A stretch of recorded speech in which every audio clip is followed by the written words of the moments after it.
Well, a good Friday afternoon to you. I'm Dr. Steve G. Jones. I'm a clinical hypnotherapist, and today I'm going to talk with you about deepenings. Now, deepenings, that would be the second part of a 5-part hypnotherapy session.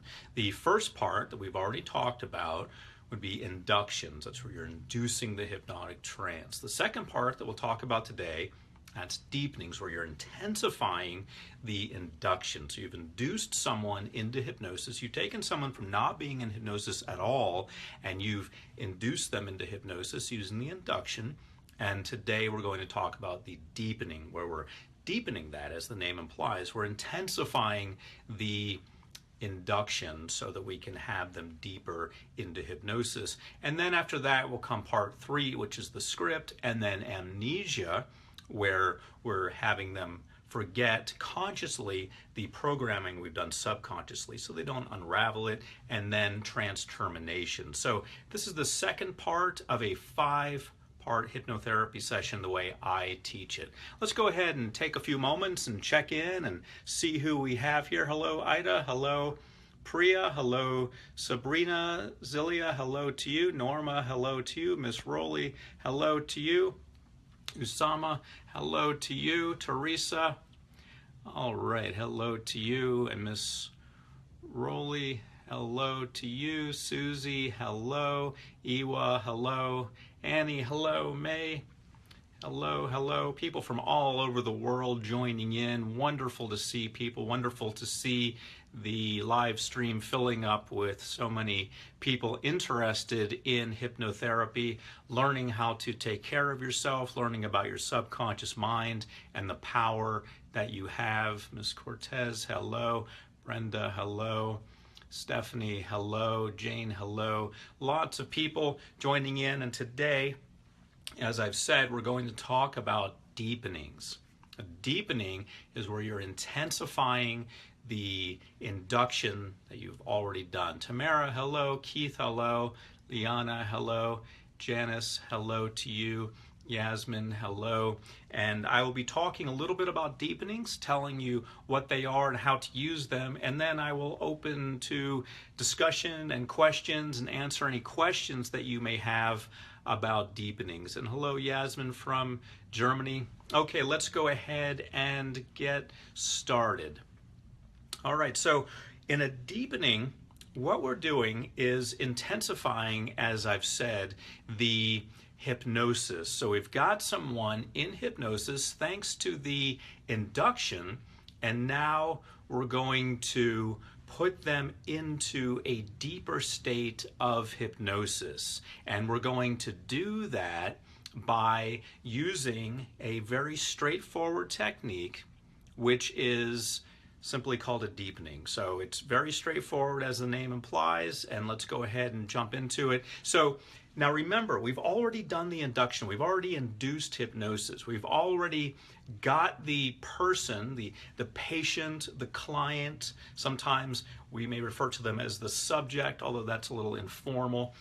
And we've got them from being wide awake in full awakening consciousness, which, by the way, we refer to as beta, wide awake, full awakening consciousness. We've slowed them down into at least alpha. Now remember the stages of consciousness. We have beta, that's wide awake. We have alpha, that's slowed down just a little bit.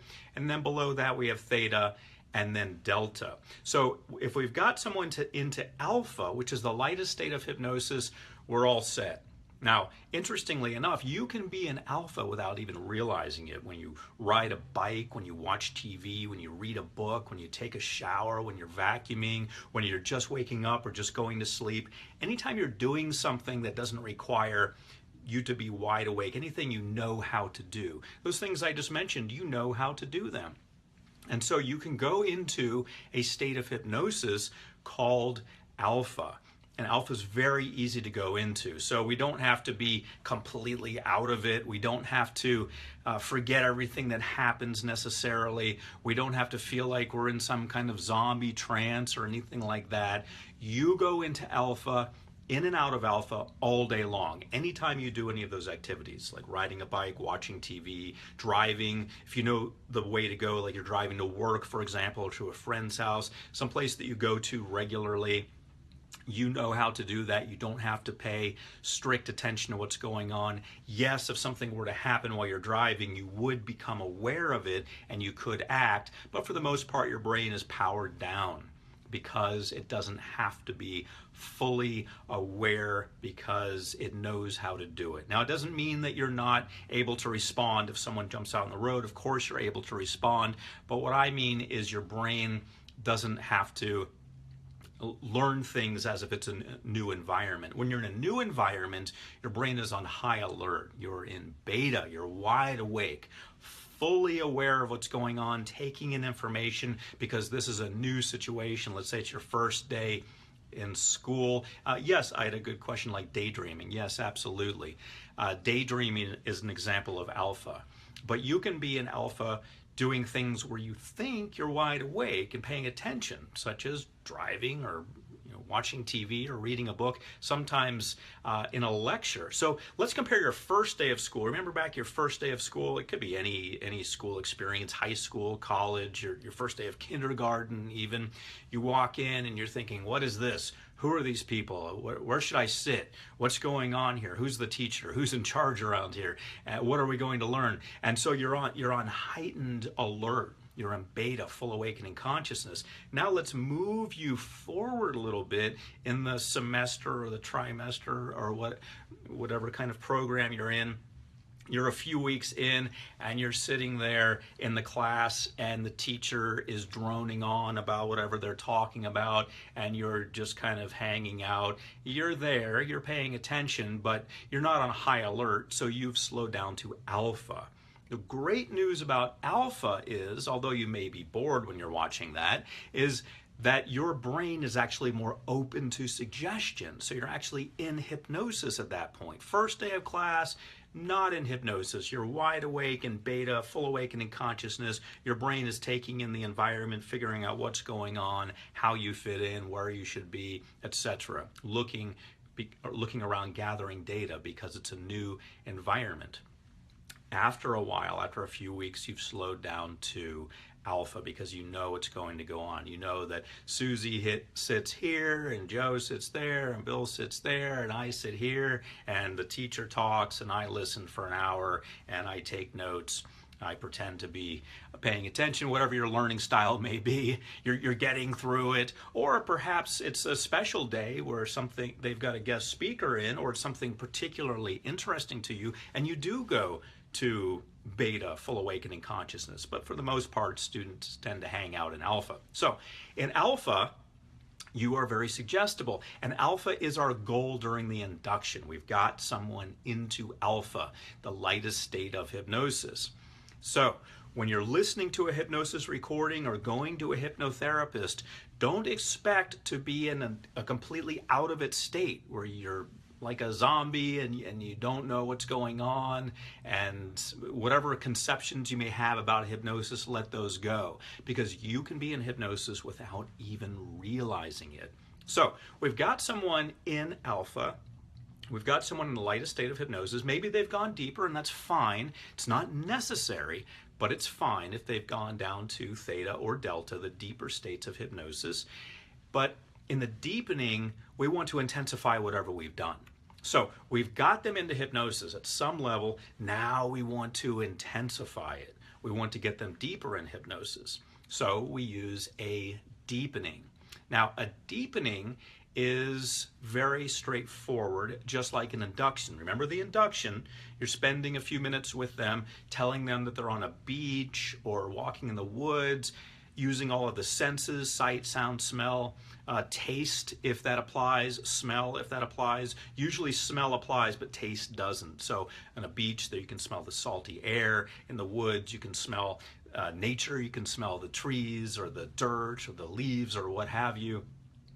Usually there's nothing to taste when we're developing an induction and bringing them through this. Usually it doesn't apply. Sometimes it does, usually not. Maybe if they're on the beach, they're at a picnic and they're eating something, but usually we don't involve taste which is the gustatory sense. So we've involved sight, sound, feeling. What does it feel like to walk through the environment? How do they feel emotionally? They feel relaxed. How do they feel physiologically? Also, they feel relaxed. And perhaps the smell of what's going on, which is also relaxing them because it's putting them in that environment.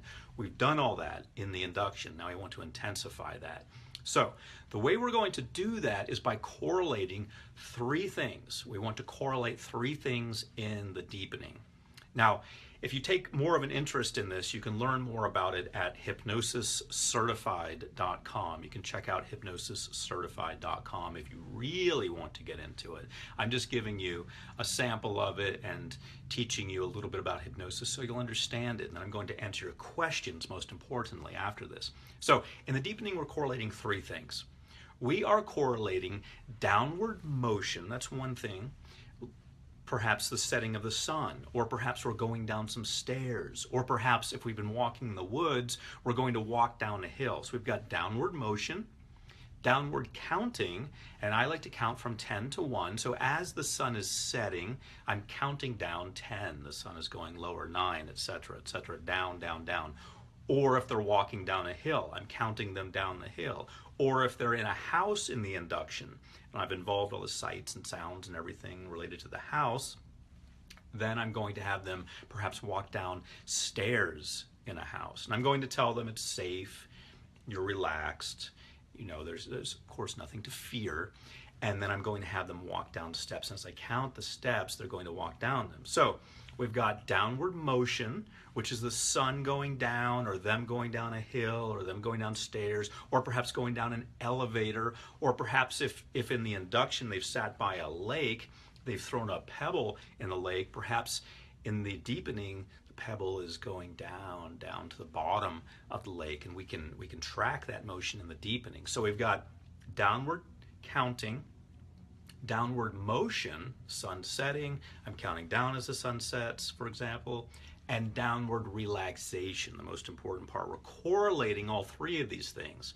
And the way I set that up in the deepening is I say, as the sun, for example, begins to set, I'm going to count from 10 to 1. So I've got downward motion of the sun, downward counting, 10 to 1, and as the sun sets, I'm going to count deeper, and you're going to relax more deeply as I count. So I'm counting down then 10 to 1, and then my job becomes easy. All I have to do is count from 10 to 1 and describe the sun setting, or describe that pebble rocking back and forth on its way down to the bottom of the lake, for example, or them going down the hill and I'm counting them down the hill. So my job just becomes counting at that point and describing what happens. So that's the way that the deepening works. At this point, I see some questions have come in, but if you don't mind, if you do have a question about the deepenings, please go ahead and re-ask that at this time, and I'm going to answer that. Brenda has a question. What if the deepening doesn't work? Do you keep going with the session? That's a great question, Brenda, and we have to define doesn't work. So some hypnotherapists are, looking at the new hypnotherapist, they're looking at the client, they're attempting to assess how deep they think the client is. And in some schools of hypnosis, and I'm not saying this is right or wrong, I'm just saying that in some schools of hypnosis, they will teach assessment, how to assess how deep the client is. In my opinion, assessment kind of startles the client a little bit. Okay, now it's time to do a task. Now I'm going to be assessed and I have to move my arm a certain way or something like that. Here's my argument why I don't do assessments. First of all, it can bring the person a little bit out of hypnosis because you're having them do something or you're interacting with them some way and taking them out of the story, the nice story of the induction and the deepening. Secondly, does it really matter? Because by virtue of lying down and closing their eyes, they are at least in alpha. Remember, you go into alpha just by riding a bike, watching TV, driving. when you're just waking up, when you're just going to sleep, and you're taking a shower, when you're vacuuming, when you're doing anything by rote, when you're just sitting in a chair, closing your eyes, you go into alpha. So if all I need is for them to go into alpha, why would I spend time or be concerned or generate any kind of anxiety for myself about whether or not they're in alpha? So Brenda, when we say, your question, I'm going to read it again, Brenda, what if the deepening doesn't work? Do you keep going with the session? The deepening is going to work because by virtue of sitting down and closing their eyes, they are at least going to be an alpha, unless they are on some sort of drug, they've had too much coffee, or they're worried that something's on fire or something like that. Something's really got them at a heightened state, in which case you shouldn't be doing the hypnosis session anyway.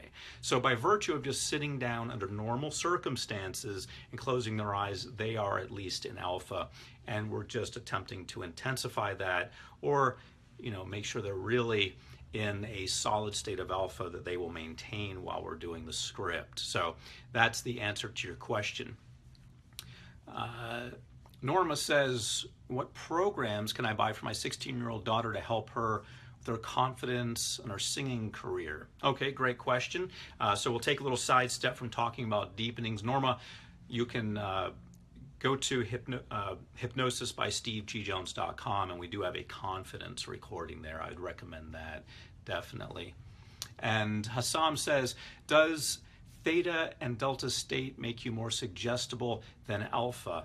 Hassam, that's a great question, and I have not seen any compelling research indicating that. Isn't that interesting? Some people spend a lot of time attempting to get the person into theta or delta, but as far as normal programming, I have yet to. Now, if somebody knows a journaled scientific study that they can post here, feel free, but I'm not aware of any. If you do have any, please go ahead and post them. And I mean a study done by a university, done by PhD level psychologist or a psychiatrist. Let me know if you have any of those. But to the best of my understanding, Hassam, your question again, does theta and delta state make you more suggestible than alpha? To the best of my understanding, it does not matter. Now, it does matter when it comes to things such as helping someone not feel pain in hypnosis. In that case, I find the deeper the better. For example, if you're having someone go into hypnosis before dental surgery, they've elected not to have any painkillers, any kind of drugs whatsoever, and you are brought in by the dental surgeon and with their consent and with the patient's consent to put them into hypnosis, you need to have them in a deeper state at that point. But for normal suggestions like confidence, motivation,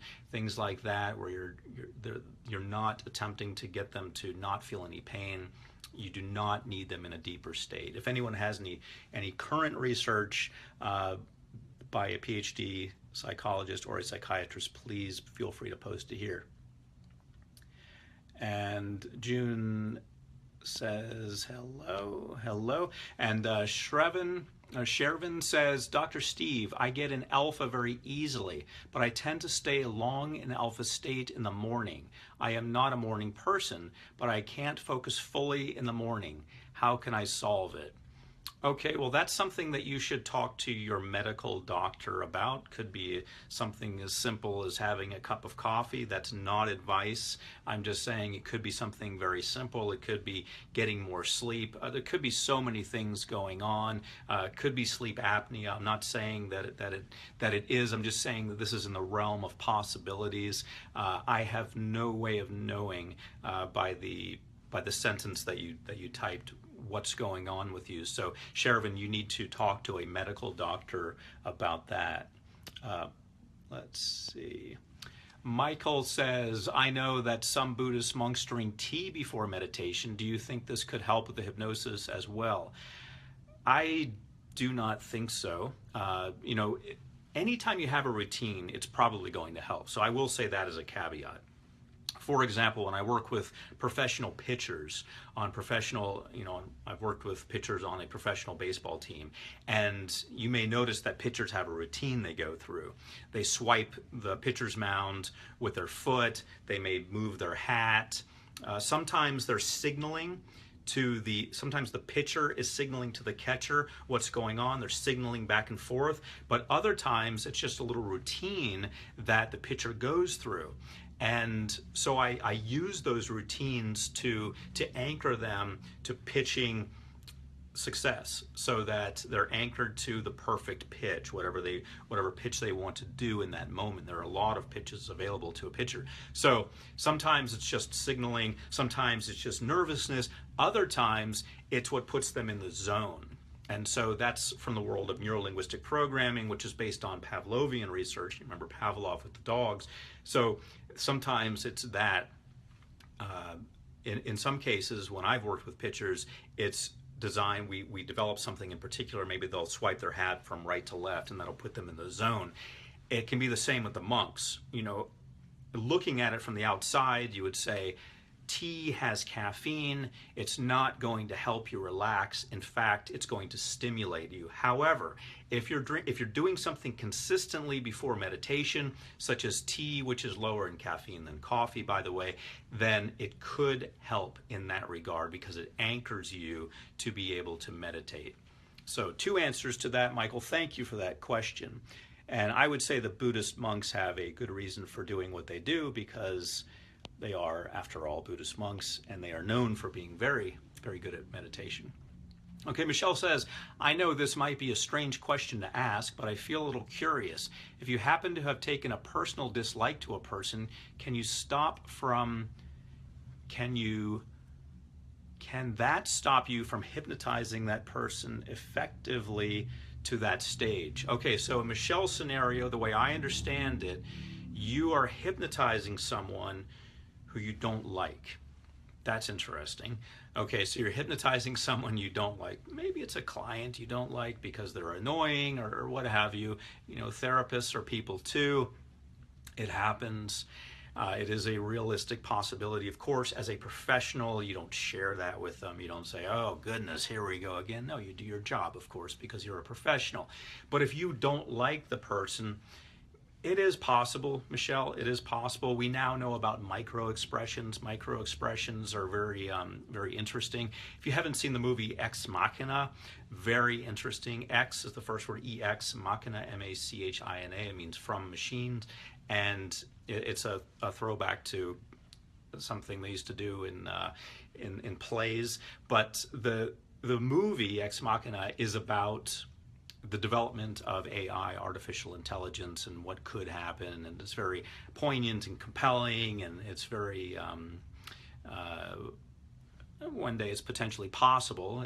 Essentially, some guy who owns a company kind of like Google develops robots, and the robot is able to read micro-expressions. Now that's real. Micro-expressions are real. They're little expressions that we do with our eyes and our mouth and our face that we don't consciously notice, but subconsciously we pick up on them. So in this movie, the robot was able to pick up on those in a human and was able to tell if the human was lying or not. So we pick up on those too. We're not usually consciously aware of them though, but we do pick up on them. So Michelle, to answer your question, your client will, at a subconscious level, probably know that you don't like them.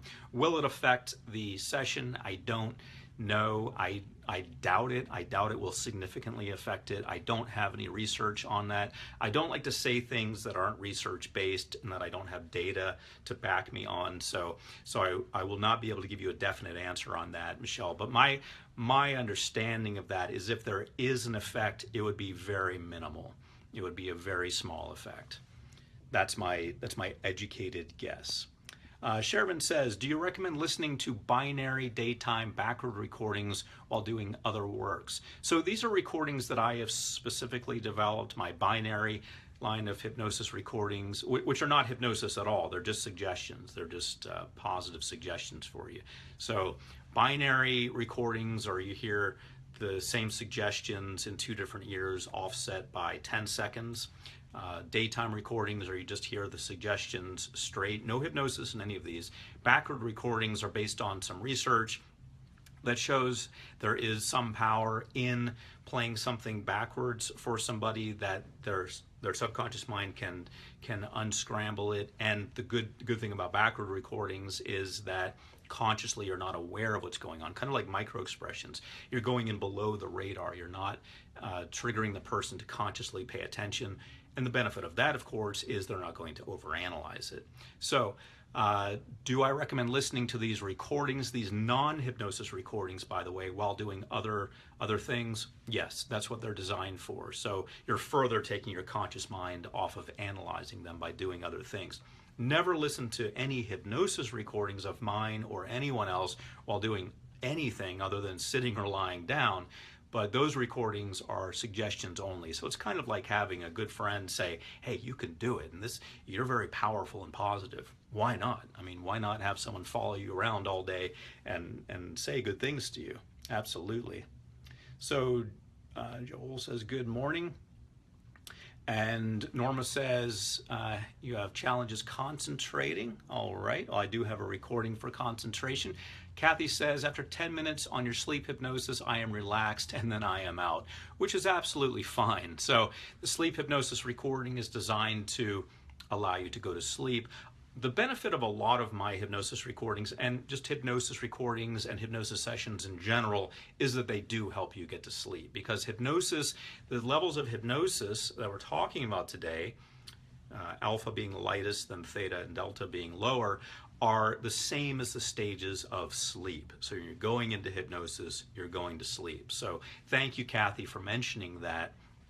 And I'm glad to hear that you go to sleep after 10 minutes of listening to my sleep hypnosis recording, because that's exactly what it's designed to do. And Michael says, thank you for your answer. You are very welcome. Christian says, how can you stop someone from being a control freak? Okay, well, anytime we get into now think about your question, Christian. You want to control someone to not control others. So you're attempting to control them. So anytime that we focus on controlling others, there's not a hypnosis recording for that.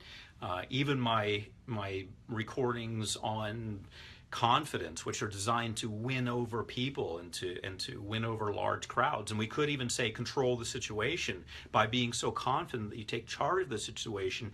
You're only really taking charge of yourself. So Christian, the only people we can ever really change and we should ever really focus on would be ourselves. So if you're having a challenge, Christian, with a controlling person, I recommend, if it's safe to do so, talk to them about that. Talk to them about how they're controlling, or perhaps separate yourself from that person. But with hypnosis, we don't spend a lot of time attempting to control others, especially attempting to control others who are controlling others, because then we just perpetuate this control type situation. But thank you for that question. Katarina says, hello from Germany. Lucine says, I wish you a great weekend. Thank you very much. Ida says, if I fall asleep after you count to 6, what state am I in and how long does it last? I'm trying to understand this. Okay, so we're back to talking about the deepening, which is today's subject. So in the deepening, I've said I correlate 3 things: downward motion, such as the downward motion of the sun setting, downward counting 10 to 1, and downward relaxation. So Ida's question is, what if I fall asleep? What if she falls asleep after I count to 6? So I've counted 10, 9, 8, 7, 6, bam, Ida is out. What state am I in? Well, if you're falling asleep, you're in theta or delta. So I know that. You're in theta or delta, which is great because you're at least in alpha. Remember, alpha is the lightest state of hypnosis, then theta or delta. So if you are unconscious, you are in theta or delta, which is not necessary, Ida, but it's great because then we know you're completely checked out and you're not analyzing anything. And the second one was, how long does that last? That answer would be multifactorial. That depends on you, how much sleep you've gotten, if you need to wake up and use the restroom. Depends on a lot of things. Ideally, it would last at least through the recording. My recordings are designed to help you go all through the night. asleep. So once you're in hypnosis and therefore asleep, I want you to stay in hypnosis. I remember a question I got earlier on. Ian asked early on, am I going to be doing any mastermind offerings? Am I going to offer any intense programs, mastermind programs? That was my understanding of it. And the answer is yes, we are working on that. So we're working on some Facebook groups, or at least one Facebook group where it'll be more exclusive, so you can get in and really take this up a notch. So look for that. Thanks for that question, Ian. I just remembered. Let's see. Who else do we have here? We have some other questions. We have a question about toxic relationships. I do have a recording for that. Of course, check out the resource hypnosisbystevegjones.com, and you will find recordings for how to strengthen yourself and remove yourself from toxic situations. I have a couple recordings. One is called No More Mr. Nice Guy. That's for guys who tend to be, a little too nice, bending and being taken advantage of. And I have one for women called No More Miss Doormat. Same concept. It's just one's for males and one's for females. So designed to help you boost your confidence. And again, we're working on ourselves. That's the person we want to focus on in life. We want to focus on working on ourselves. And I heard a great quote from somebody one time. It says, if you're a sensitive person, you can either carpet the entire world. You can put soft, plush carpet over the entire world so that anywhere you walk, it's going to be comfortable. Think about that, though. There's not enough carpet to carpet the entire world. So you can do that. You can work on carpeting the entire world, which some people seem to be focused on doing. Or you can put on some comfortable slippers. And everywhere you go, it's going to be comfortable. So we always work on ourselves. So thank you for that question. And Christian, you're very welcome for the answer. And I hope you enjoy your weekend too, Christine. And Norma says, I always fall asleep with the recordings every night. Excellent. That is, as I pointed out, absolutely fine because you're still in hypnosis. So we're going to wrap up here. I'll take one final question about deepenings. And Harusia, hello from Brazil. Congratulations on the hosting the Summer Olympics. And good stuff happening for Brazil. Aliska, hello to you. And Jeff has a question about inductions, which we talked about last time, but let's go ahead and take that because inductions flow right into deepenings. So in rapid induction hypnosis, you talk about between the conscious and the unconscious, there is RAS. And I believe you're talking about the reticular activating system, Jeff. How does this apply to deepenings? Okay, so it is a question about deepenings. At deepenings, have we gone past the RAS, the reticular activating system? Well, the reticular activating system helps us kind of empathize with what's going on with other people. And so if we are given suggestions that help us understand what's going on with somebody, that can kick in. But in the deepenings, yes, to keep this simple, Jeff, let's say that we are past the RAS and we're just focusing on deepening hypnosis. And that question actually gets the answer gets a little bit more complicated. One of the reasons, Jeff, why we are forming a mastermind group for people like yourself, Jeff, who do want to learn more and go into more depth. Let's take one final question beyond that as I'll take a more straightforward question, but thank you for that, Jeff. I think that's wonderful. Yasmin, thank you. You're very welcome. All right. Let's see if there's a final question, or I'm going to answer it before I wrap up. And if you're just joining, go ahead and subscribe to this. You'll know when I'm on next. This is something that's of no charge. You might as well learn something free. And go ahead and like this and share it. And Ida, you are very welcome. Liska says, good night. I do have a question that came in by email, which is how long should a deepening be? So we'll end on that. How long should a deepening be? And a deepening doesn't need to be any length in particular. And Keith, I see your question too. What is the benefit to deepening? The deepening intensifies the induction and makes sure that they are in a state of hypnosis. So we're intensifying that and ensuring it. So the question that came in was how long should a deepening be? Now, I always deal in relative time rather than saying a deepening is always 5 minutes or always 10 minutes. It should be based on how long everything else is. So, for example, if you do a 20-minute induction, which would be a fairly long induction, for an office setting, it would be appropriate.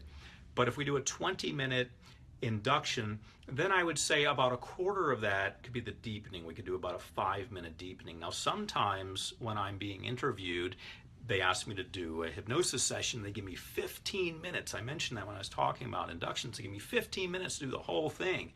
So obviously I don't want to spend 5 minutes on the deepening because the deepening is just one of 5 parts and I want to get to the script. So I'm going to make it about 25% of the time that I took for the induction. And realistically, I don't count it. I just know, I just kind of feel it out, and I know that because I've been doing this for over 30 years, so for me it just kind of flows. But I would say, if I had to give it a time, I would say I would express that time as a percentage, and it's approximately 25% of the time of the induction. All right, so now you know about deepenings. I want to encourage you to check out the resources that I have concerning this if you want to learn more. Of course, there's hypnosiscertified.com. If you want to go further and become certified in hypnosis, go ahead and check that out. We also have an advanced class. We also have Ericksonian hypnosis. We have a few different options that you can take advantage of at hypnosiscertified.com. For those of you who just want it done for you, I understand. I'm the same way. When someone's telling me about something, that's nice. It's interesting to learn, but really I would just like to have an expert do it for me. So if you want me to do it for you, just go to hypnosisbystevegjones.com.